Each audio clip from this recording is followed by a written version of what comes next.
शुक्लां ब्रह्म विचारसार परमा आद्यां जगद्व्यापिनी वीणा पुस्तकधारिणीम् अभयदा जाड्यान्धकारापहा हस्ते स्फाटिकमालिकां विदधती पद्मासने संस्थिता वन्दे तां परमेश्वरीं Bhagwati बुद्धिप्रदां Sharda.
Good morning, all of you.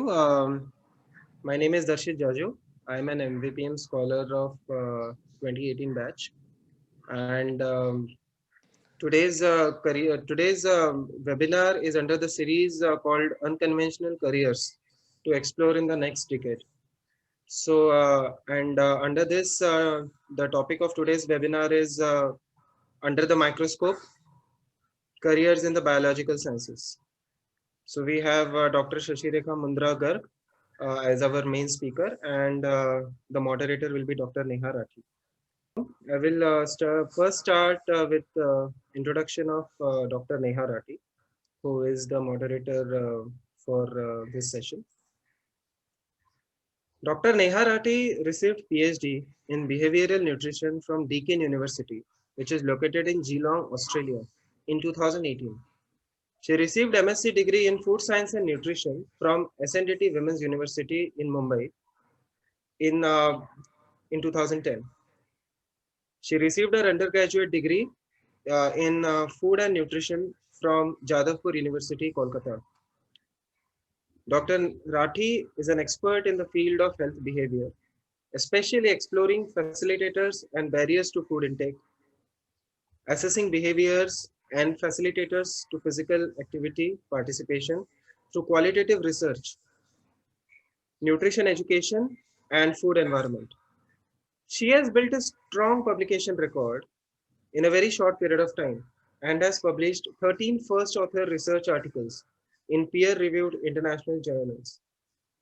Based on her research track record, Deakin University awarded her with the highest degree research publication award. Dr. Rathi has a versatile background and has also worked as nutritionist for adults with obesity and children who are underweight, as well as secondary school educator. I will request Dr. Neha Rathi to take this forward. Over to you, Neha. Yes, thank you, Darshit, for the introduction. Before I introduce today's speaker, I would like to share a short story with all of you. There was a boy called Rahul. I quote Rahul, "I failed in NEET. I don't have any other options left now. My life is over." Rahul had cleared his class 12 examination, but was unable to clear the NEET exam, NEET is the medical entrance exam in India. So Rahul was very dejected, stressed out, apprehensive. He felt he has let his family and himself down because he believed that there were no other career options left for him. Rahul was wrong because what he didn't knew was that medicine is just one of the career options emerging from biological sciences. So if any of you are like Rahul, or you think NEET is a difficult exam to crack, then today there is some relief for your anxiety. In today's webinar, our guest speaker, Dr. Sashi Rekha Mundragar, will be throwing light on the viable alternate career options emerging from biological sciences. We welcome Dr. Sashi Rekha Mundragar, an MVPM Scholar Awardee, as our guest speaker for today. She completed her bachelor's in microbiology from St. Xavier's College, Kolkata, and then completed her master's in virology from National Institute of Pune, where she was a gold medalist. She then moved on to United States of America to complete her PhD in immunology from Cornell University. Currently, Dr. Sashi Rekha Mundragar is working as an assistant scientific director at Chameleon Communications International, New York. She is also a certified yoga teacher and conducts sessions on meditations at her workplace. We welcome Dr. Sashi Rekha Mundragar. Over to you, Dr. Mundra. Thank you, Neha, for the kind introduction, and a big thank you to MVPM for inviting me to host this presentation and share my knowledge with you all. सभी को मेरा नमस्ते. मैं अपना screen share करूंगी और उम्मीद है आप सभी को स्लाइड प्रेजेंटेशन दिख रहा है. तो आज का हमारा विषय है unconventional careers to explore in the next decade, यानी करियर यानी व्यवसाय एंड अनकन्वेंशनल यानी परंपरा से हटके. सिर्फ जैसा कि हमने अभी एक शॉर्ट स्टोरी यानी कहानी सुनी राहुल के बारे में, medicine is not the only career option. और भी ऑप्शंस है बायोलॉजिकल साइंसेस में. तो अभी हम लोग कुछ अपरंपरागत व्यवसाय के बारे में चर्चा करेंगे और मैं उसी के बारे में अपना प्रेजेंटेशन दूंगी. मेरे बारे में जैसे डॉक्टर नेहा राठी ने बताया, तो मैंने माइक्रोबायोलॉजी में बीएससी की है सेंट जेवियर्स कोलकाता से. फिर क्योंकि मुझे माइक्रोबायोलॉजी बहुत अच्छा लगता था, मैंने उसमें थोड़ा स्पेशलाइज करने के बारे में सोचा और वायरोलॉजी में एमएससी किया from national institute of virology Pune. India में एक यही इंस्टीट्यूट है जो वायरोलॉजी कोर्स ऑफर करता है और मुझे उम्मीद है कि ये वैश्विक महामारी के बाद और भी यूनिवर्सिटीज ये कोर्स ऑफर करें. आई एम श्योर आजकल घर घर में सबको मालूम है कि वायरस क्या होता है, and study of viruses is virology. इसके बाद फिर मैं यूएस में पीएचडी करने गई इम्यूनोलॉजी एंड माइक्रोबायोलॉजी में कॉर्नेल यूनिवर्सिटी से. तो मैंने अभी तक माइक्रोबायोलॉजी एंड वायरोलॉजी सीखा था, यानी कीटाणु कैसे ह्यूमन बॉडी पे अटैक करते हैं, और उसके बाद मैं ये सीखना चाहती थी कि ह्यूमन बॉडी यानी कि हमारा इम्यून सिस्टम वो कीटाणुओं से कैसे लड़ता है. इसलिए मैंने इम्यूनोलॉजी में अपना पीएचडी यानी शोध करने की ठानी. फिर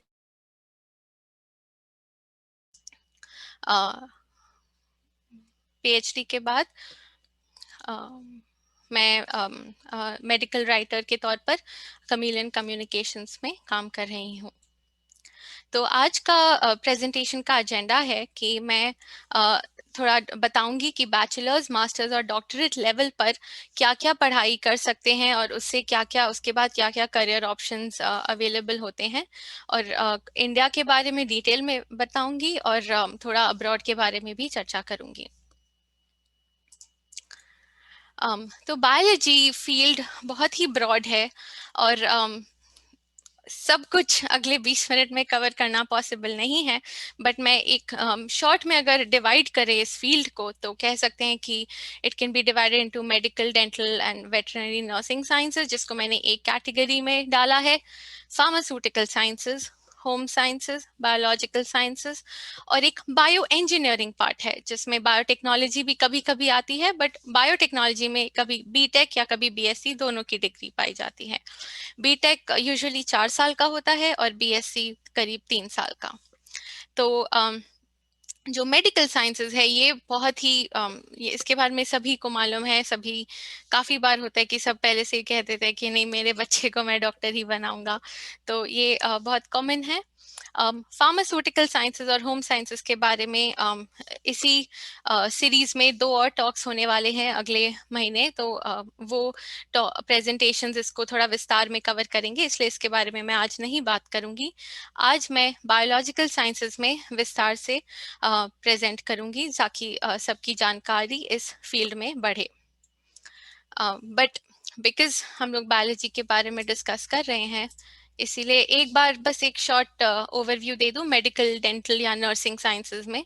तो ये इसको भी प्रोफेशनल कोर्सेज कहा जाता है इंडिया में, और नीट एग्जाम जिसके बारे में डॉक्टर राठी ने इंट्रोडक्शन में कहा, तो वो एक ऐसा कॉमन एग्जाम है जिसमें पास होने के बाद स्टूडेंट आफ्टर क्लास 12, प्रोवाइडेड कि उसने बायोलॉजी ली हो क्लास 11-12 में, वो स्टूडेंट या तो MBBS कर सकता है या BDS यानी डेंटल के लिए आगे पढ़ाई कर सकता है, आयुर्वेदिक साइंसेज, यूनानी साइंसेज या होम्योपैथी साइंसेज में भी आगे पढ़ सकता है, या नर्सिंग में भी।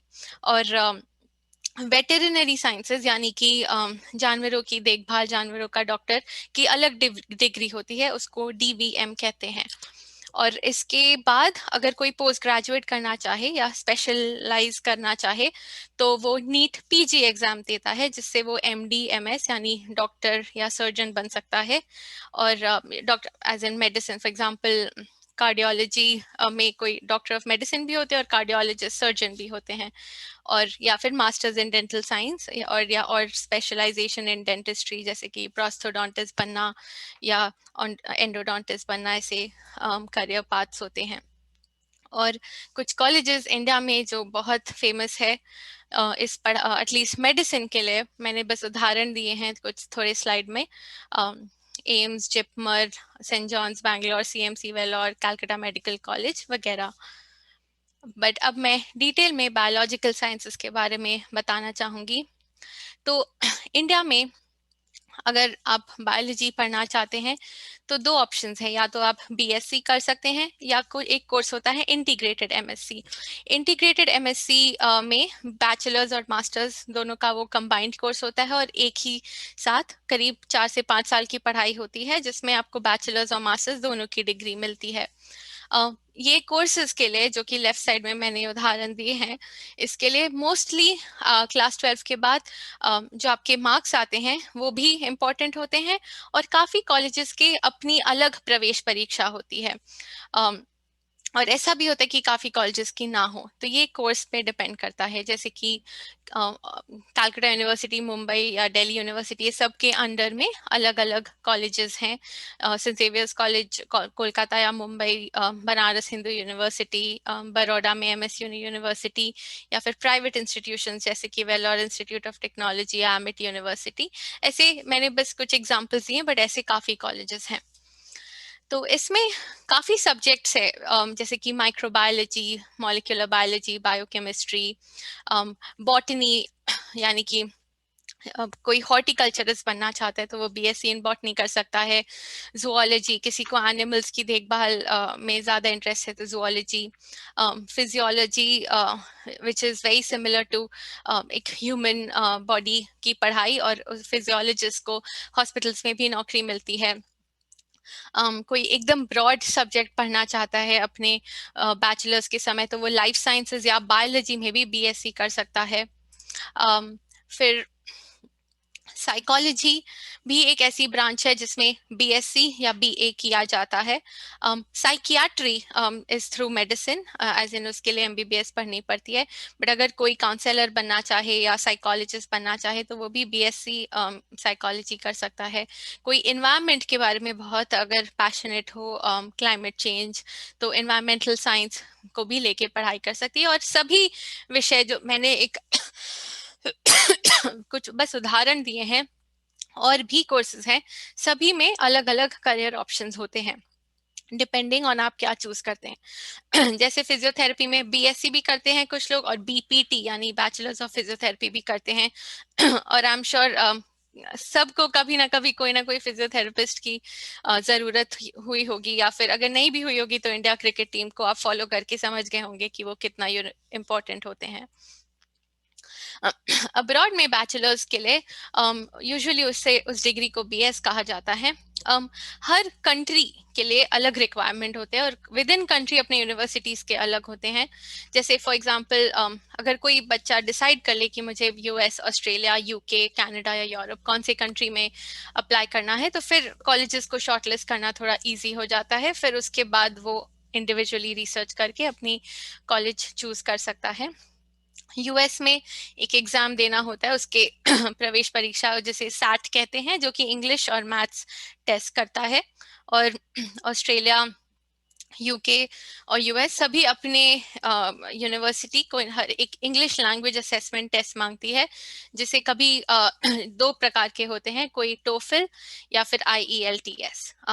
और ये अगेन आपको यूनिवर्सिटी में रिक्वायरमेंट्स में देखना होता है कि आप कौन सा वाला पढ़ना आपका यूनिवर्सिटी जिसमें आप अप्लाई करना चाहते हैं उसका क्या रिक्वायरमेंट्स है। तो यूएस में यूजुअली अप्लाई करने के लिए आपको जो एप्लीकेशन में एसेज तो आपको लिखने ही पड़ते हैं, बट टीचर्स से रिकमेंडेशन लेटर्स भी चाहिए होती है। आपके क्लासेस 9 to 12 तक के भी ग्रेड्स कभी कभार कोई कॉलेजेस में देखे जाते हैं। Participation in extra curricular activities, sports, volunteering, social service, ये ओवरऑल एप्लीकेशन होलिस्टिक होता है। तो वो सब यूनिवर्सिटीज में सिर्फ मार्क्स नहीं देखते, आपकी ओवरऑल आपने स्कूल में क्या किया, कोई वॉलंटियरिंग, सोशल सर्विस की, वो सभी कुछ देखा जाता है यूजुअली। यूके और यूएस में एक बहुत बड़ा अंतर है कि यूके में भी आप सब्जेक्ट एक बार चूज कर लें तो आपको उसी में बैचलर्स करना होता है, जैसे कि इंडिया में भी होता है। यूएस में एक बहुत खास बात है क्योंकि वहाँ 4 ईयर कोर्स होता है। आपको अलाउ होता है कि मान लीजिए पहले साल आप कोई सब्जेक्ट पढ़ रहे हैं और आपको नहीं पसंद आए तो आप उसको स्विच कर सकते हैं। और वो लोग बहुत फ्लेक्सिबिलिटी देते हैं कि आपको सिर्फ बायोलॉजी नहीं पढ़ना है। फॉर एग्जाम्पल अगर आप साइकोलॉजी विथ डांस पढ़ना चाहते हैं तो आप वो भी पढ़ सकते हैं। मास्टर्स में अगेन काफ़ी कोर्सेज होते हैं इंडिया में, और एमएससी या फिर इंटीग्रेटेड पीएचडी दो ऑप्शंस होती है आपके पास बैचलर्स के बाद। इंटीग्रेटेड पीएचडी वो ऐसा कोर्स है जिसमें मास्टर्स और पीएचडी की डिग्री कंबाइंड एक साथ मिलती है। इसमें मास्टर्स में काफ़ी थोड़े डिफरेंट सब्जेक्ट्स होते हैं जो थोड़े और स्पेसिफिक होते हैं, जैसे वायरोलॉजी, बायोटेक्नोलॉजी, आप मॉलिक्यूलर बायोलॉजी, न्यूरोसाइंस, ये सब कुछ भी चूज कर सकते हैं। और अगर आप ब्रॉड रखना चाहते हैं अपनी फील्ड को तो लाइफ साइंसेज में भी एमएससी कर सकते हैं। ये एमएससी इन लाइफ साइंसेज से एक फायदा होता है कि आप उसके बाद अगर नेट एग्जाम देते हैं, जिसके बारे में मैं नेक्स्ट स्लाइड में बताऊंगी, तो आपकी ऑलरेडी आपको अलग से पढ़ाई नहीं करनी होती है, आपकी एमएससी की पढ़ाई उसमें काम आ जाती है। मास्टर्स के लिए भी मोस्ट कॉलेजेस इन इंडिया सबकी अपनी अलग प्रवेश परीक्षा होती है। आईआईटीज में एमएससी करने के लिए एक अलग एग्जाम होता है जिसे IIT JAM joint admission test to MSc कहते हैं। और एमएससी आप यूनिवर्सिटीज में कर सकते हैं, जैसे कि स्लाइड पे उदाहरण है, या फिर रिसर्च इंस्टीट्यूशंस में भी कर सकते हैं, जैसे एनसीबीएस बैंगलोर, टीआईएफआर मुंबई या एनआईवी पुणे। मेरी मास्टर्स मैंने एक रिसर्च इंस्टीट्यूशन में की थी, और इससे एक ये फायदा होता है कि आपको रिसर्च करने की काफ़ी अपॉर्चुनिटीज़ मिलती है। तो इससे स्टूडेंट्स थोड़े मतलब बेटर तैयार होते हैं। ऐसी बात नहीं है, यूनिवर्सिटीज़ में भी मिलती है, बस मैं अपना पर्सनल एक्सपीरियंस से कह रही हूँ कि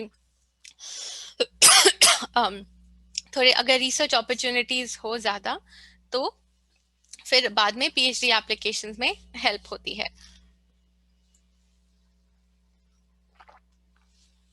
अब्रॉड में अगर मास्टर्स करना चाहते हैं तो वापस कंट्री डिपेंडेंट एग्जाम्स लेने होते हैं। जैसे यूएसए में अगर मास्टर्स करना है किसी को तो एक एग्जाम जिसे जीआरई कहते हैं, ग्रेजुएट रिकॉर्ड एग्जाम, वो देना होता है। वो मैथ्स और इंग्लिश को टेस्ट करता है। वापस कहना चाहूँगी, हर यूनिवर्सिटी की अलग रिक्वायरमेंट होती है, तो अगर कोई यूनिवर्सिटी सेलेक्ट कर ले तो उसके एडमिशन क्राइटेरिया को देखे। जैसे कोई कोई ऑस्ट्रेलियन यूनिवर्सिटीज IELTS यानी इंग्लिश लैंग्वेज वाला टेस्ट मांगती है, जबकि कोई टोफिल भी मांगती है। यूके में कोई universities IELTS English language assessment मानते हैं, बट किसी के अपने कॉलेज के अपने एक MCQ परीक्षा भी होती है। तो इसलिए ये थोड़ा स्टैंडर्डाइज नहीं है, वेरी करता है। इस अब्रॉड अगेन वापस आपको एक ऐसे यानी एक खुद पर निबंध लिखना होता है, जिसे स्टेटमेंट ऑफ पर्पस भी कहते हैं। उस निबंध में आपको बताना पड़ता है कि आप क्यों पढ़ना चाहते हैं, क्या पढ़ना चाहते हैं, थोड़ा आपके बारे में बताना होता है कि आपको ये विषय में क्यों इंटरेस्ट आया। तो बस वो थोड़ा एप्लीकेशन कमिटी ऑब्जर्व करती है। डॉक्टरेट अगर इंडिया में PhD करना हो तो काफ़ी एग्जाम्स, अलग अलग एग्जाम्स है depending on the research centre जहाँ आप करना चाहते हैं। एक है UGC नेट, एक है ICMR JRF एग्ज़ाम, या फिर DBT JRF एग्ज़ाम अगर आपको बायोटेक्नोलॉजी में PhD करनी हो तो। एक है गेट एग्ज़ाम, जो कि IITs में अगर PhD करनी हो तो गेट दिया जाता है। और यूजुअली ये तीनों एग्जाम अगर दें तो इसमें से जो भी आप कॉमन टेस्ट है, इसमें यूजुअली PhD के लिए अलग रिसर्च इंस्टीट्यूशंस की अपनी टेस्ट नहीं होती। इनमें इन तीनों में से किसी ना किसी का रैंकिंग इनमें लागू होता है। PhD यूजुअली बहुत एक स्पेसिफिक विषय में होता है, जैसे कि मान लीजिए इम्यूनोलॉजी या न्यूरोसाइंस या माइक्रोबायोलॉजी, और आप जिस लैब में PhD करने की सोचते हैं उसमें फिर आप आगे रिसर्च की सोचते हैं, डिपेंडिंग ऑन आपके जो PhD थीसिस एडवाइजर है वो उनके पास क्या प्रोजेक्ट्स अवेलेबल है, और फिर आप उसी पे अपना शोध करते हैं। अब्रॉड डॉक्टरेट करने के लिए यूजुअली GRE देना होता है फॉर US, या फिर कभी सब्जेक्ट GRE भी देना होता है डिपेंडिंग ऑन द यूनिवर्सिटी, और एक इंग्लिश लैंग्वेज असेसमेंट देना होता है, test for called TOEFL। Similarly अलग अलग कंट्रीज के अलग लॉज होते हैं। जैसे यूरोप में यूजुअली कोई टेस्ट नहीं देना होता है, यूजुअली आप आपके एडवाइजर जिसका भी आप एडवर्टीजमेंट देखते हैं, कोई लैब हायर कर रही है कोई, जैसे यूजुअली जो लैब के हेड्स होते हैं जिन्हें प्रिंसिपल इन्वेस्टिगेटर्स भी कहते हैं, या फिर आप सोचिए PhD गाइड, वो यूजुअली एडवर्टीजमेंट्स डालते हैं कि हाँ हमारे लैब में वैकेंसी है, अगर कोई PhD स्टूडेंट ज्वाइन करना चाहे तो। और कुछ लोग ऐसा भी वैकेंसी ट्विटर पे भी जानते हैं, और मैं लोगों को जानती हूँ जो ट्विटर पे वैकेंसी देके अब जॉब के लिए अप्लाई किए हैं और उन्हें PhD पोजीशन मिली है, जैसे कि Germany, Sweden, Norway, European countries में। तो वो भी किया जा सकता है। यूजुअली PhD के लिए एसेज और रिकमेंडेशन लेटर्स चाहिए होते हैं, आपके BSc MSc के ट्रांसक्रिप्ट्स यानी मार्कशीट। इसके लिए यूजुअली इंटरव्यूज होते हैं, कब अगर अब्रॉड है तो फोन स्काइप पे भी होता है, और अगर इंडिया में है तो इन पर्सन इंटरव्यूज होते हैं। इस स्टेप तक यूजुअली मालूम होना चाहिए कि रिसर्च इंटरेस्ट क्या है और कौन से विषय में PhD करना चाहेंगे। जस्ट एक ब्रॉड आइडिया होनी चाहिए, जैसे कि फील्ड के बारे में, मॉलिक्यूलर बायोलॉजी या इम्यूनोलॉजी, और फिर उस हिसाब से कोर्स में एंटर किए जाते हैं, या फिर लैब में उसको अपने विषय को ध्यान में रख के लैब्स में अप्लाई किया जाता है। BSc और MSc के बाद भी काफ़ी करियर ऑप्शंस होते हैं। जैसे फार्मास्यूटिकल कंपनीज में जूनियर साइंटिस्ट पोजीशंस के एड्स देख सकते हैं, वो भी लोग ज्वाइन करते हैं। काफ़ी स्टार्टअप बायोटेक कंपनीज है आजकल, खासकर बैंगलोर और मुंबई में, जो भी MSc इन आपके जो भी फील्ड हो, मॉलिक्यूलर बायोलॉजी, वो लोग को हायर करते हैं। Hospitals, medical centres, life science की काफ़ी कंपनीज जैसे कि बायोकॉन, किरण मजूमदार शॉ की कंपनी, या रिलायंस लाइफ साइंसेस, इन सभी में भी अलग अलग रोल होते हैं डिपेंडिंग ऑन द आपकी कौन सी फील्ड में आपने पढ़ाई की है।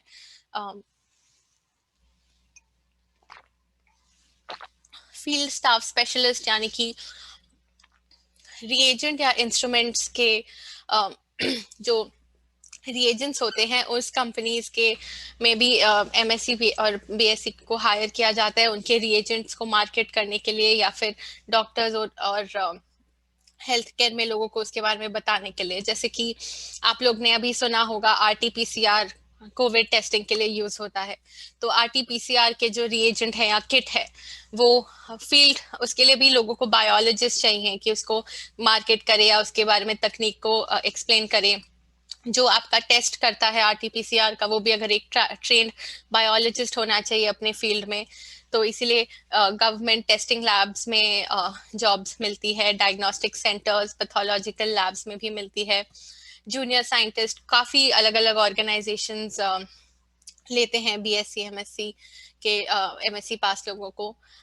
किसी को अगर अपना एक्सपीरियंस बढ़ाना हो तो इंटर्नशिप कर सकता है कंपनीज में, और ये कभी अनपेड भी होती है कभी पेड होती हैं। और बैंगलोर में और हैदराबाद में और जैसे कर्नाटका आंध्र प्रदेश में करीब 18 से 20 यूनिवर्सिटीज हैं जो कुछ courses called BTFS and bicep रखती हैं, जो कि एक तरह से बायोटेक्नोलॉजी स्किल एनहांसमेंट प्रोग्राम है, एक तरह से एक पीजी डिप्लोमा मिलता है।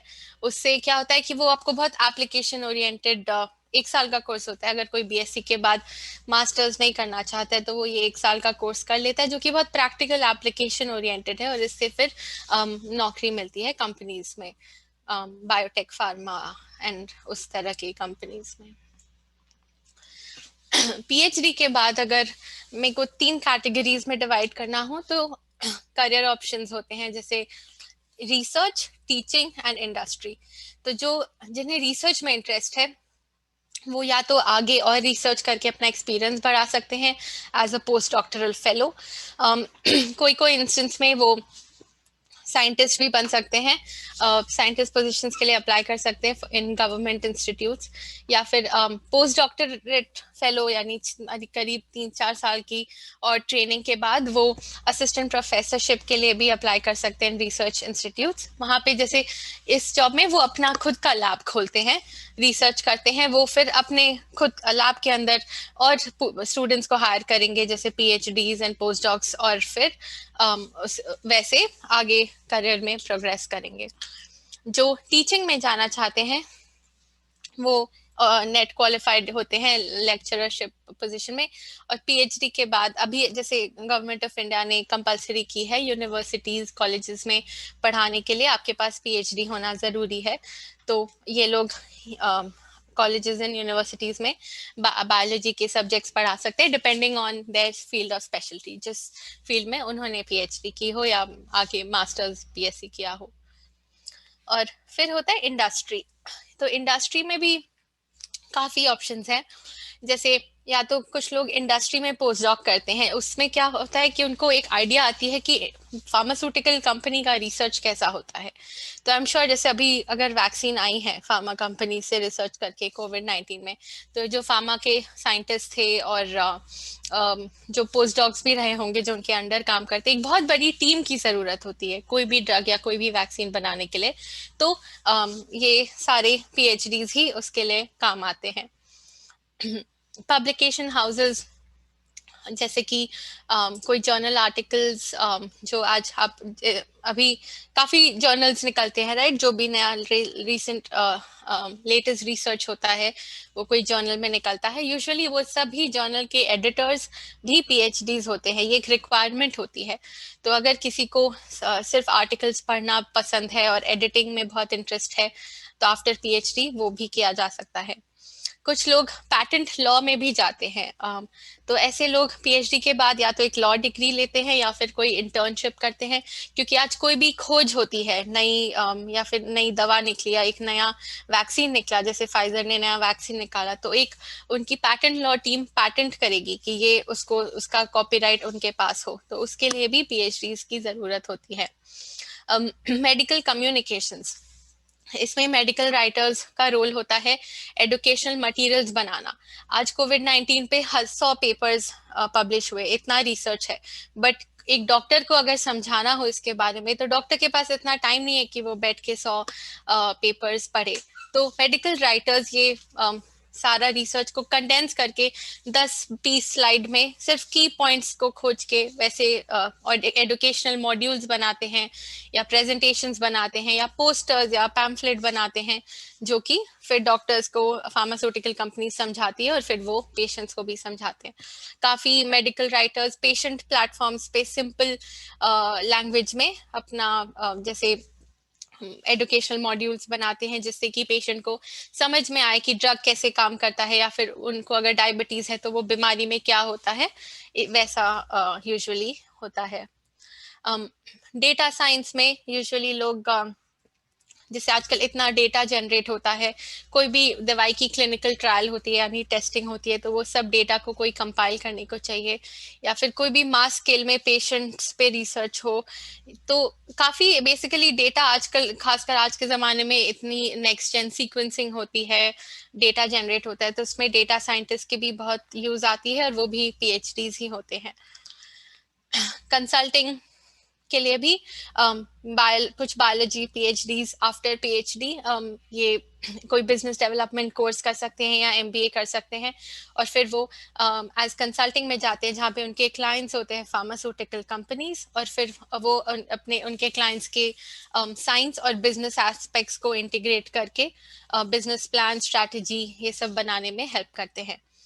साइंस पॉलिसी भी एक करियर है, जैसे कि US में अगर कोई पॉलिसी लागू हो रही है from the government of US, या फिर FDA के बारे में अगर आपने सुना होगा, तो हर जगह जो साइंस के अराउंड जो भी पॉलिसीज मेकर्स होते हैं उसको चेंज करने के लिए भी वहाँ पे भी PhDs की ज़रूरत होती है, क्योंकि एक जन तो होना चाहिए, सिर्फ पॉलिटिशियंस के हाथ में अगर छोड़ दिए साइंस तो नहीं होने वाला, तो इसलिए वहाँ पे साइंटिस्ट की ज़रूरत होती है, और कुछ PhDs in biological sciences science policy में जाते हैं। फिर फार्मास्यूटिकल कंपनीज, इसमें मैंने सिर्फ उदाहरण दिए हैं 10 रोल के, बट और भी काफ़ी रोल्स होते हैं कुछ और ये सभी की रिक्वायरमेंट PhD होती है, तो कोई या तो रिसर्च साइंटिस्ट बन सकता है with in a pharma company, या फिर रेगुलेटरी राइटिंग में जा सकता है, यानी कि अगर नया फाइजर की जैसे नया वैक्सीन की खोज हुई है तो FDA से अप्रूव करने के लिए एक डॉक्यूमेंट तैयार करना होगा, उसको रेगुलेटरी राइटिंग कहते हैं। या फिर अगर वैक्सीन जैसे अगर बनी है तो उसके बारे में लोगों को एडुकेट करने के लिए in house materials, pamphlets, brochures बनाने होंगे, जिसमें इन हाउस मेडिकल राइटर्स का यूज आएगा, काम होगा। मेडिकल इंफॉर्मेशन मैनेजर्स होते हैं, जो कि अगर वैक्सीन के बारे में, हम बस एक उदाहरण दे रहे हैं, ऐसा हर ड्रग के लिए होता है, बट अगर वैक्सीन के बारे में लोगों को इंफॉर्मेशन चाहिए तो फिर वो फाइजर के मेडिकल इंफॉर्मेशन वेबसाइट में जाएंगे, वहाँ का कंटेंट लिखने के लिए भी PhD होना ज़रूरी है, और ऐसा ये सब मेडिकल इंफॉर्मेशन मैनेजर लिखते हैं। क्लिनिकल प्रोजेक्ट मैनेजर होते हैं जो सारा प्रोजेक्ट मैनेजमेंट करते हैं। क्लिनिकल ट्रायल कंडक्ट करना यानी कोई भी ड्रग या वैक्सीन की खोज करना बहुत ही मुश्किल है, और एक बहुत बड़ी टीम चाहिए, तो जैसे साइंस वाली टीम या फिर पेशेंट्स को हैंडल करने वाली टीम, ऐसे करके अगर 4-5 टीम्स है तो क्लिनिकल प्रोजेक्ट मैनेजर उसको मैनेज करते हैं। जो क्लिनिकल ट्रायल से डेटा आता है, यानी कि इस पेशेंट को ऐसे फायदा हुआ, इस पेशेंट को ये नुकसान हुआ, वो डेटा एनालिसिस के लिए भी डेटा साइंटिस्ट चाहिए। यूजुअली फार्मास्यूटिकल कंपनीज में मेडिकल अफेयर्स एक ब्रांच होता है जिसमें डिसाइड करते हैं कि कौन सा, मतलब आगे लोगों को या डॉक्टर्स को और नर्सेस को, पेशेंट्स को कैसे ड्रग के बारे में एडुकेट करेंगे, कैसे डिजीज के बारे में एडुकेट करेंगे। जैसे कुछ लोगों को अगर कोई रेयर बीमारी हो जिसके बारे में उन्हें नहीं मालूम, जैसे क्या कि एक रेयर फॉर्म ऑफ कैंसर, तो वो उसके बारे में पढ़ाने के लिए भी मेडिकल अफेयर्स डिसाइड करेगी कि कौन से मटेरियल्स कैसे बनाने हैं। और मैं काफ़ी लोगों को जानती हूँ जो ऑलमोस्ट हर एक ब्रांच ऑफ करियर यहाँ की जो भी मैंने यहाँ पे उदाहरण दिया उसमें गए हैं, तो ये मतलब प्रत्यक्ष बात है कि PhD के बाद और भी ऑप्शंस है, सिर्फ साइंटिस्ट या प्रोफेसरशिप ही नहीं, आज के ज़माने में और भी करियर ऑप्शंस है। तो जस्ट मैं एंड करने के लिए बस अपना एग्जाम कहना चाहूँगी कि जैसे मेरी बीएससी में एडमिशन हुई थी बस क्लास 12 के रिजल्ट्स में, एमएससी के लिए मुझे एनआईवी में एक एग्ज़ाम देना पड़ा था, उसकी अलग प्रवेश परीक्षा थी, और कॉर्नेल यूनिवर्सिटी में एडमिशन के लिए जीआरई, टोफल और एक एप्लीकेशन पैकेट मतलब with all the statement of purpose और रिकमेंडेशन लेटर्स जिसके बारे में मैंने कहा वो देना पड़ा। और अभी जो करंट जॉब है मेडिकल राइटिंग, उसके लिए कुछ राइटिंग टेस्ट और 5 इंटरव्यू देने पड़े, और ये सब पीएचडी से रिलेटेड थे। तो बेसिकली ये जहाँ पे जो भी मैंने करियर ऑप्शंस बताए हैं सब में पीएचडी की जो ट्रांसफरेबल और सॉफ्ट स्किल्स है वो सभी यूज होती है। Thank you. अब मैं प्रेजेंटेशन एंड करना चाहूँगी, और अगर किसी को कोई भी सवाल हो तो वो अभी भी पूछ सकते हैं, और मान लीजिए आप समय नहीं रहा तो आप मुझे ईमेल कर सकते हैं, ये मेरा ईमेल एड्रेस है, और लिंक्डइन पे भी मुझसे कनेक्ट कर सकते हैं, और कोई सवाल हो तो ज़रूर पूछ सकते हैं। मुझसे जितना होगा मैं ज़रूर मदद करना चाहूँगी। Thank you. Thank you, Dr. Sashireka Mundragar, for such an informative presentation. And I want to also congratulate you on one thing, Dr. Mundra. सच में आपकी हिंदी में strong command है। आप इतने दिन बाहर रही हैं अमेरिका में, but I really appreciate you spoke really well in Hindi. Yeah, and hats off to you for that. Thank you. So now I would request Darshit to play the video, and then we'll open the floor for questions.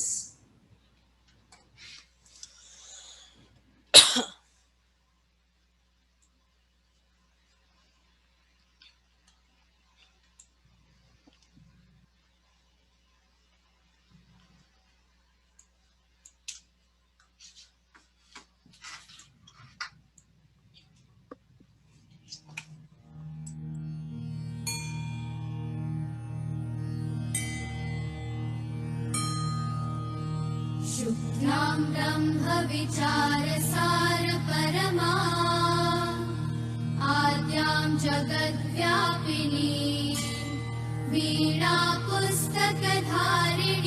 अभयदां जाड्यान्धकारापहा हस्ते स्फाटिकमालिकां विदधती पद्मासने संस्थिता वन्दे तां परमेश्वरीं भगवतीं बुद्धिप्रदां शारदाम्।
Yes. So I'll open the floor for questions. अपने questions आप chat box पे post करें, मैं जैसे से आएंगे हम फिर वैसे पूछ लेंगे डॉक्टर मुंद्रा से। So पहला सवाल है ईशानी से। ईशानी पूछना चाहती है, what is the scope of agriculture? जी, नो वेरी गुड क्वेश्चन। मैंने स्लाइड में लिखा था बट मैं मेंशन करना भूल गई। जी तो एग्रीकल्चर में भी बीएससी और एमएससी करते हैं, और अगर आप एग्रीकल्चर में आगे बढ़ना चाहते हैं तो बेस्ड ऑन योर इंटरेस्ट काफ़ी अलग स्पेशलाइज कोर्सेज होते हैं। जैसे अगर प्लांट जेनेटिक्स में जाना चाहते हैं, या फिर एग्रीकल्चरल इंजीनियरिंग एक अलग ब्रांच होती है जिसमें बीएससी मिलती है। हॉर्टिकल्चरिस्ट होता है जिसमें आगे जाके अगेन आप हॉर्टिकल्चरिस्ट बन सकते हैं। डेयरी टेक्नोलॉजी में भी बीएससी होती है, जो या फिर बीटेक भी होता है। Very um, science, right. जी, पोल्ट्री, हाँ, dairy sciences, poultry farming, animal husbandry, forestry, fisheries, और ये सब के लिए अगर आप काफ़ी एक वेबसाइट है, मैं एग्रीकल्चरल इंस्टीट्यूट्स ऑफ इंडिया, उसके अंदर क्या क्या करियर्स हाँ आते जी। हैं, I would like to suggest कि आप प्लीज एक बार वो टाइप करिए, एग्रीकल्चर इंस्टीट्यूट ऑफ इंडिया। फिर आपको जिसमें भी इंटरेस्ट हो उसके बारे में, फिर उसके अंदर काफ़ी कोर्सेज आ जाएंगे। तो agriculture is not just about farming. मैं ये कहना चाहूंगी कि उसमें भी बहुत करियर प्रोस्पेक्ट्स है। और आपने बहुत अच्छा सवाल पूछा। एग्रीकल्चर इकोनॉमिक्स भी होता है, अगर किसी को बिजनेस और एग्रीकल्चरल कंबाइन करना चाहे तो बस देखिए, और फिर एक बार Yes. ऑनलाइन सर्च करेगा। जी, Yeah. Thank you. Yes, thank you. I would like to add here. So there's one. Most of the states have agricultural universities. मैं आपको एक एग्जांपल दे सकती हूँ। जीबी पंत पंतनगर में, उत्तराखंड में। ईशानी, आप उसकी वेबसाइट देखिए। It's one of the most popular institutes in India to pursue agricultural sciences.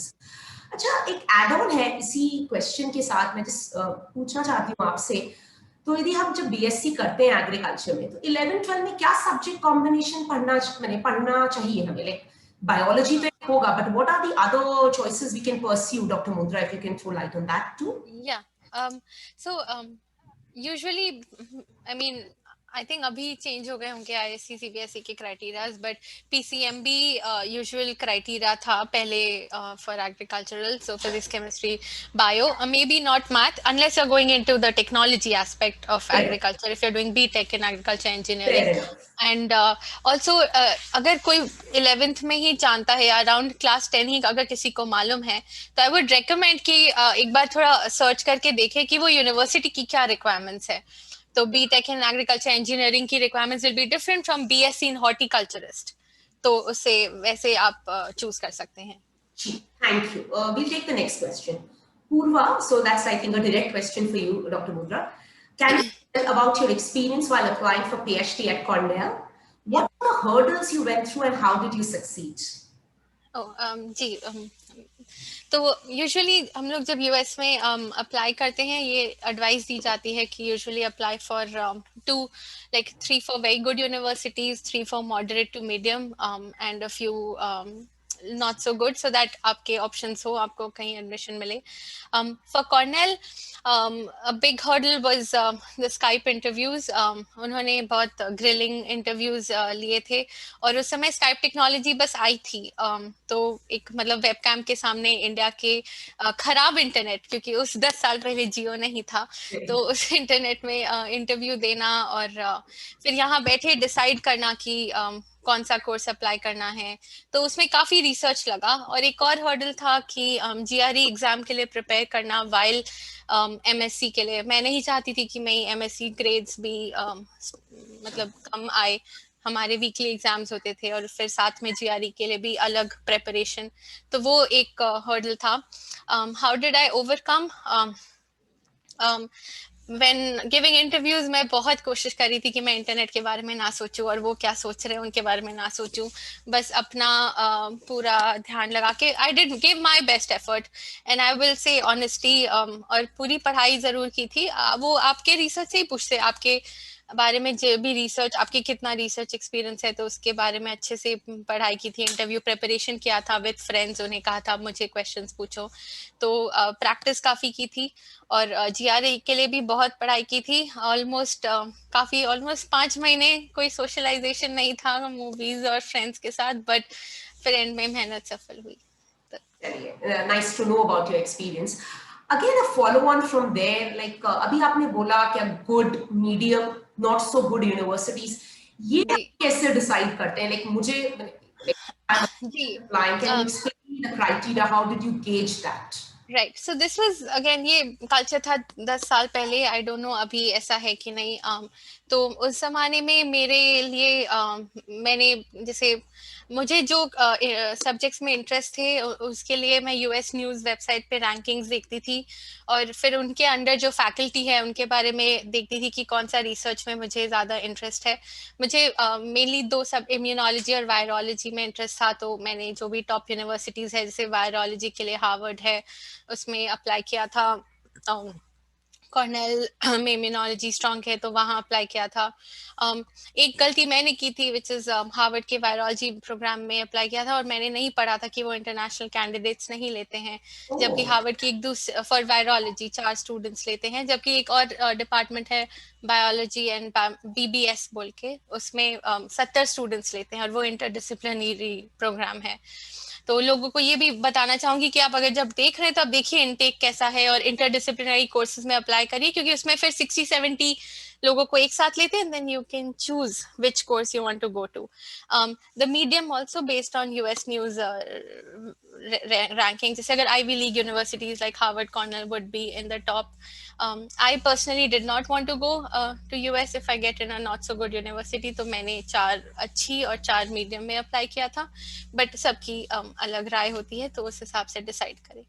Correct, सही है। सिद्धि आपसे पूछना चाह रही है, do we need to give NEET for BSc? जी नहीं, नीट बीएससी के लिए देने की आवश्यकता नहीं है। नहीं है, चलिए। अच्छा, question from Usha Ved, how many years after 12 till PhD? अच्छा सवाल है। जी मैं अपना अनुभव से कहूंगी करीब 10 साल लगे। मैंने ब्रेक ईयर्स नहीं लिया था, मैंने स्ट्रेट तो 12 के बाद बीएससी की थी 3 साल, और with in BSc third year MSc के एग्जाम्स दिए थे तो उसके लिए 5 साल, और एमएससी के सेकेंड ईयर में अप्लाई करना शुरू कर दिया था फॉर पीएचडी, तो उसके लिए और 5.5 साल, तो टोटल 10 साढ़े 10 साल लगे। दैट बीइंग सेड, देखिए मैं ये स्लाइड में बोलना भूल गई, पीएचडी की duration country to country differ करती है। यूरोप में काफी जब पीएचडी 3 साल में भी मिलता है, कभी ऑस्ट्रेलिया में भी 3 से 4 साल में मिलता है, यूके में 3 से 4 साल में होता है। ये आपके लैब और प्रोजेक्ट पे डिपेंड करता है। यूजुअली यूएस में लंबा लगता है, 5 to 6 years एवरेज होते हैं हर प्रोग्राम के, और आपकी बायोलॉजी में क्या फील्ड है उस पर भी वेरी करता है। तो आप अगर फास्ट ट्रैक करके कम साल में करना चाहते हैं तो आई would suggest Europe, UK, Australia में भी ऑप्शंस देखें। Correct. Ji So there's another question now that's from Aditi Lahoti.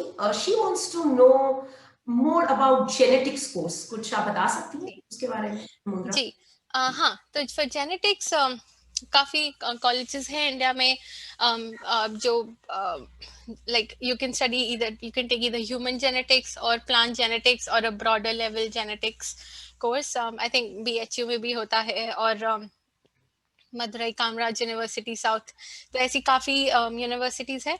I would recommend to go for a broader course like genetics for BSc, और फिर आपको अगर इंटरेस्ट आए plant genetics में या ह्यूमन जेनेटिक्स में तो आप मास्टर्स के लिए चूज कर सकती हैं।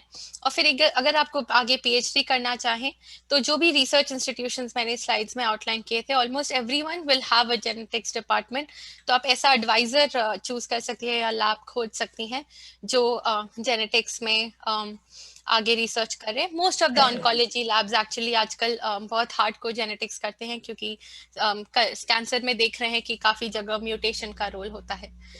जी अच्छा, ईशानी का वापस एक सवाल है। She wants to know what's the difference between biotechnology and bioinformatics?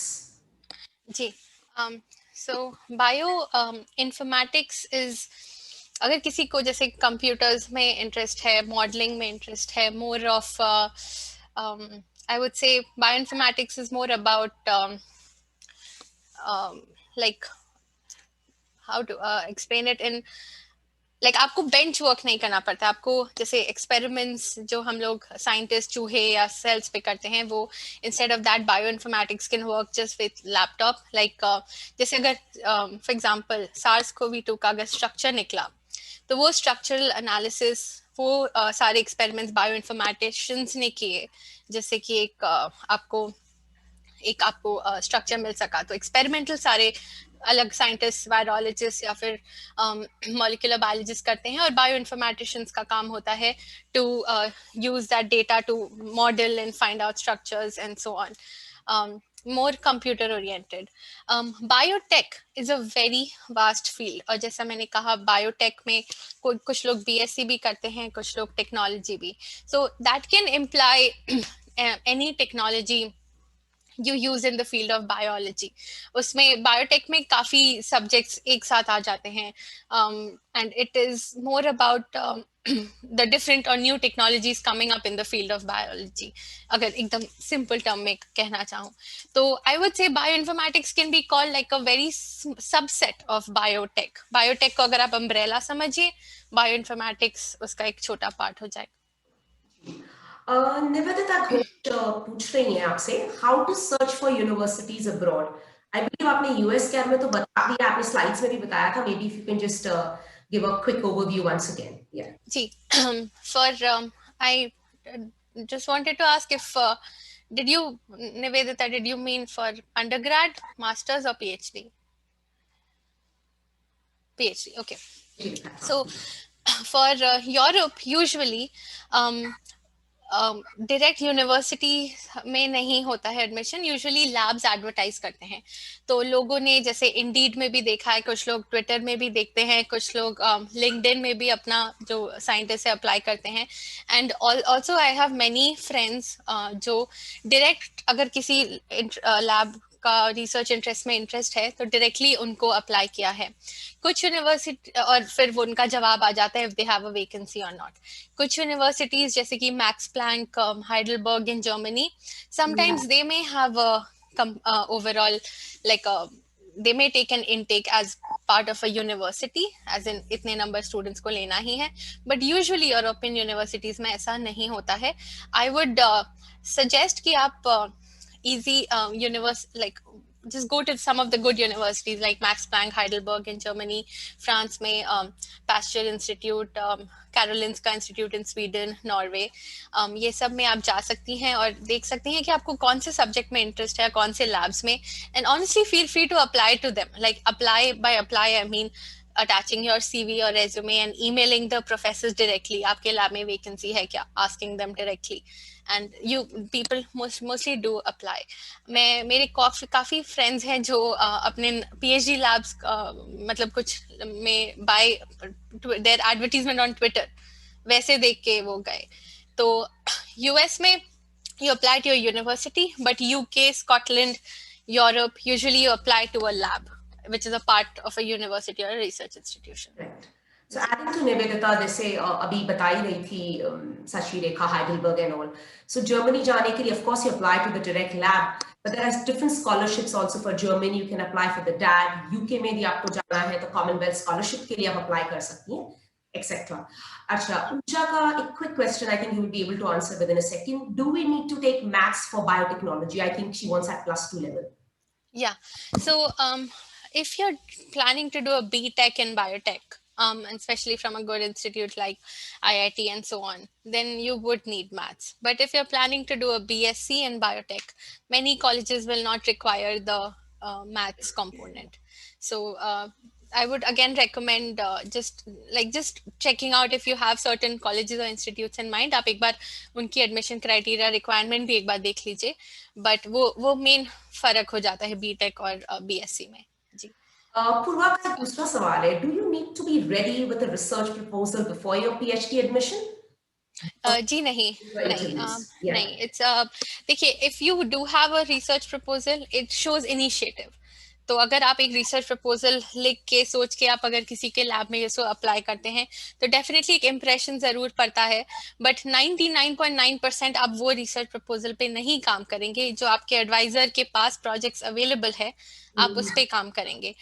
ऐसा भी हो सकता है कि कोई यूनिवर्सिटी या लैब की वो आपको टेस्ट करने के लिए कहे, send me a research proposal, तो वो एक अलग सिचुएशन हो जाती है। और फिर वो मतलब तब उसके आधार पे आपको फिर शायद वो एडवाइजर आपको, बिकॉज वो भी टेस्ट करना चाहेगा कि आप कैसा सोचते हैं, कैसा करते हैं, तो उसके आधार पे शायद आपको लिखना पड़े, but it's not a requirement. Right. So I just add on in here and just to tell Purva, yeah, perhaps Dr. Mundra had this experience, but my experience was very different. I'm just adding on. So in Australia, you mostly have to do, at least in my course, which is PhD in nutrition sciences or sports sciences, आपको research proposal लिखना पड़ता है, उसी पर आपको scholarship मिलती है. So, it's again, as Dr. Mundra is again and again saying, read the requirements of a particular lab, university, country. So it really varies. So it of course depends what they want, and then you have to serve them on that plate. Simple as that. Okay. I'll just add on to that. Yeah, sure, So Dr. one Mundra. thing. Sure. So admission for PhD, at least in basic biological sciences, usually doesn't require. But after you get into PhD, एक exam होता है जिसे admission to candidacy exam कहते हैं. उसमें every student, वो US में उसे ACE कहते हैं, but other places सबका different नाम है, कोई Compre कहता है, कोई कुछ. उसके लिए एक research proposal लिखना होता है. तो वो कोर्स वर्क के बाद वो एक मौका आता है जब वो करना पड़ता है, और जब आप उसको पास करते हैं, then you're officially like, that's called like you're a PhD candidate, Right. and you can continue to do your research. In some universities, this proposal is based on what, say, आपने पहले साल लैब में आपने क्या क्या सीखा और आप क्या चीज पे रिसर्च करना चाहती हैं, उसके बेसिस पे होता है. और कोई कोई यूनिवर्सिटीज में they just want you to test, तो फिर वो कहते हैं कि आप कोई भी सब्जेक्ट पे करिए, not your research subject, so that वो आपको टेस्ट कर सके. रिसर्च सब्जेक्ट में ऑब्वियसली आपको आपके एडवाइजर से हेल्प मिल सकती है, बट अगर कोई और सब्जेक्ट हो तो नहीं. तो usually after getting into PhD, at least in basic biological sciences, for countries like UK, Europe, US, I don't know much about Australia, तो उसके लिए रूल्स अलग होंगे जैसा डॉक्टर राठी ने कहा. बट PhD में घुसने के बाद लिखना जरूर पड़ता है original research proposal as part of an exam. Yes. Perhaps now this is the second last question I'm going to ask you. What are the job opportunities for MSc microbiology students? Santoshi wants to know that, please. Right. I would say जैसे diagnostic labs में opportunities होती हैं. MSc, अगर आपकी MSc medical microbiology या MSc clinical microbiology की भी बहुत वैल्यू होती है. हॉस्पिटल्स, रिसर्च सेंटर्स, और कोई फार्मा कंपनीज अगर वो एंटीबायोटिक्स में है, if they are a pharma company about antibiotics and antibiotic resistance, या फिर कोई startup in biotech which is about infectious diseases, तो आपकी स्पेशलाइजेशन के बेसिस पे ऐसी काफ़ी अपॉर्चुनिटीज़ होती हैं. ऐसे काफ़ी रोल्स होते हैं अब्रॉड में समटाइम्स जो सिर्फ PhD इन माइक्रोबायोलॉजी को ही लेते हैं, but at least I am sure India में ऐसे काफ़ी different roles in hospitals and diagnostic labs and antibiotic space ऐसे हैं जो MSc माइक्रोबायोलॉजी भी लेते हैं. एक कोर्स होता है clinical microbiology, masters in clinical microbiology या मास्टर्स इन मेडिकल माइक्रोबायोलॉजी, और वो बहुत एप्लीकेशन ओरिएंटेड कोर्स है. It's a very good course. I think मेरे कुछ दोस्तों ने किया है मणिपाल से, वो 3 साल का कोर्स, और उसके बाद वो डायरेक्टली हॉस्पिटल्स में काम करने लग गए थे फॉर बिकॉज आधे से ज्यादा हॉस्पिटल्स में जो इन्फेक्शन होते हैं, it happens due to the germs in the hospital, जिसे नोसोकोमियल इन्फेक्शन कहा जाता है, आपने पढ़ा होगा. तो आप वो करियर में भी देख सकते हैं कि MSc मेडिकल माइक्रोबायोलॉजी में क्या होता है. Right. So Mr. Rajesh Ladha, I think, wants to know PhD in India versus other countries. Is Indian doctorate recognized, valued globally? नहीं, definitely it is. I think मेरे यहाँ पे some of the best scientists I've met in the US, मैं अपने experience से कह सकती हूँ. इंडिया से PhD किया है उन्होंने और यहाँ पे आके पोस्ट डॉक किया है या फिर आगे रिसर्च कर रहे हैं. तो any PhD is valued globally, doesn't matter which country or which institute you are from, because आपकी जो ट्रेनिंग होती है PhD में वो बहुत ट्रांसफरेबल ट्रेनिंग होती है. आप उस ट्रेनिंग से आप कोई भी चीज में, कोई भी डिफरेंट जॉब में उसे अप्लाई कर सकते हैं. तो definitely Indian PhD has a lot of value. Yeah, I think there are 2 more questions. Would you be able to take Dr. Yes, absolutely. Yeah. Yes. I'll be very happy. There's one question from Shilpi, I believe. Yes. Shilpi wants to know how to apply for industry jobs after PhD and postdoc. So how to apply for industry Yeah, job? that's her after question. PhD? Yes, Shilpi Okay. wants to know that. Yeah. So actually, that's a very broad question because depends on what subject you've done your PhD in and or your postdoc in and what next steps do you want to do.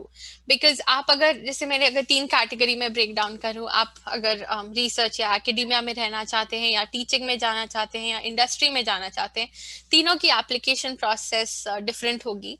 और तो I would request कि आप तीनों में से एक path shortlist करें और फिर अगर जिस फील्ड में मान लीजिए आपको इंडस्ट्री में जाना है तो उसमें भी एटलीस्ट 2 से 3 फील्ड शॉर्टलिस्ट करें, 2-3 positions. Know your interest first, and this how to know your interest is a very common question. I would recommend reading up online and then contacting people on LinkedIn and asking कि आप जैसे मुझे journal मुझे editor in Just chief one बनना second, है Dr. Mudra. I biology. think Shilpi has mentioned it. Want to know about industry jobs in cancer biology and biochemistry. Okay. Yeah, Okay, please industry specify jobs the and field. yeah, got it. Yes. Yeah. So in industry, if you want to go in say pharmaceutical company or say in medical writing about oncology, so you can start by looking at jobs on LinkedIn or jobs on Indeed.com और या फिर India में अगर कोई भी उसकी कोई भी और जॉब्स की वेबसाइट हो, reach out to people on LinkedIn. Networking बहुत इंपॉर्टेंट होती है. अगर मान लीजिए आपको मेडिकल अफेयर्स ऑन्कोलॉजी एक जॉब डिस्क्रिप्शन में आपको इंटरेस्ट हुआ तो आप लिंक्डइन पे even if they are strangers आप उन्हें कांटेक्ट करिए, कनेक्ट करिए और पूछिए कि आपको ये रोल कैसे मिला या आपका डे टू डे क्या जॉब होता है, डू यू लाइक इट. आप जितना दूसरे जॉब्स के बारे में रिसर्च करेंगी खुद का, इंफॉर्मेशनल इंटरव्यू कहते हैं उसको. इंफॉर्मेशनल इंटरव्यू यानी लोगों उसको कांटेक्ट करके पूछना कि आप क्या करते हैं. और कोई भी यूजुअली लोग हेल्प करने को रेडी होते हैं क्योंकि सबको कोई ना कोई रूप में किसी ना किसी ने हेल्प किया and it's just a way of paying forward. तो नेटवर्किंग बहुत हेल्पफुल होता है क्योंकि उससे क्या होता है इंटरनल रेफरल मिलता है. मान लीजिए आप एबट कंपनी जो है इंडिया में उसमें किसी से आपने इंफॉर्मेशन इंटरव्यू किया, आपने उनको अपना रेज्यूमे दिया तो maybe they will forward it to the HR. So उससे क्या होता है कि जो अब ऑनलाइन एप्लीकेशंस में 100 रेज्यूमे आते हैं बट एक डायरेक्ट रेफरल से एक आता है तो उसमें हेल्प होती है कि फिर वो रेज्यूमे की ज्यादा वैल्यू होती है. Biochemistry, cancer biology, both are very popular subjects. You can either also go in medical writing, like Cactus Communications is a company which writes about oncology journals. They need people in oncology experience, जो कि सारा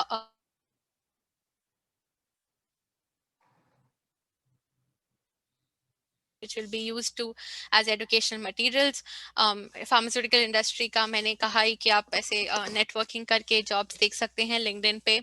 और अगर आप थोड़ा और अगर आप सोचे और आपको लगे कि आपको फार्मा में नहीं जाके आपको अगर टीचिंग में जाना है या फिर industry job as in patent law या कंसल्टिंग करनी है तो again I would suggest networking via LinkedIn. Right. So I think I'll now take just the last question, and it's perhaps from one of our NVPM Scholar awardees, Dr. Harsha Lahoti. So he wants to know who in general is considered a bigger asset in an institute, MD microbiologist or PhD microbiologist? If I was running the institute, I would just say who's a bigger hard worker and who has more knowledge and who's more application oriented. And I would also see the overall personality of the person and is he a team player and can he manage or can he or she manage the day-to-day challenges the job brings. ये बात मुझे I know India में सिखाया जाता है degree बहुत important होती है बट ऑनेस्टली डिग्री से ज्यादा नॉलेज इंपॉर्टेंट होता है और यूनिवर्सिटी की ब्रांडिंग से ज्यादा भी नॉलेज होता है. आई थिंक यहाँ पे मतलब मैंने एक चीज जो सीखी है पिछले 10 सालों में वो है कि डजेंट मैटर आपकी डिग्री क्या है. मैं ऐसे भी काफी लोगों को जानती हूँ जिन्होंने शायद लाइफ में कभी कॉलेज भी नहीं किया होगा बट उनकी नॉलेज अमेजिंग है just by learning through different sources. So पहला बात तो वैसे इंस्टीट्यूट में नहीं जाइए जहाँ पे लोग ऐसा सोचते हैं this is bigger that is bigger. But अगर जाना पड़े तो आई वुड अगेन से whoever is the better human being and a better worker regardless of the degree. Yes, I think I need to now wrap up the session because we've already run out of time. If there are any more questions, please definitely contact Dr. Sashilekha Mundragar. She'll be more than happy to answer you. Ji, I'll just share my information once again Yes, so that definitely it's on do the so. slide for everyone. Ji. So thank you to all our listeners who tuned in this morning. We are very grateful, Dr. Mundra, for being so generous with your time and commitment by agreeing to be a speaker for today. So I want to My pleasure. Dr. Mundra was speaking from New York and it's past 12:30 a.m. So like it's almost over her bedtime. But I'm really thankful that she's been able to be very sharp at this time too. My heartfelt thanks goes to Mr. Atul Lahotiji, Mr. Maluji, and Mr. Jajuji for their unconditional support and guidance since the inception of this webinar series. Least of all, a big thank you to all my peers, Darshit, Akanksha, Saloni, Saurabh, as well as our media partners, Mr. Gaurav Gattani, Mr. Martin D'Souza, for their valuable contribution. On behalf of MVPM, I would like to wish all of you a wonderful holiday season ahead and a very prosperous 2021. Thank you. See ya. Jai Shri Krishna. Thank you, everyone. Jai Shri Krishna. Thank you for inviting me. MVPM. Thank you very much.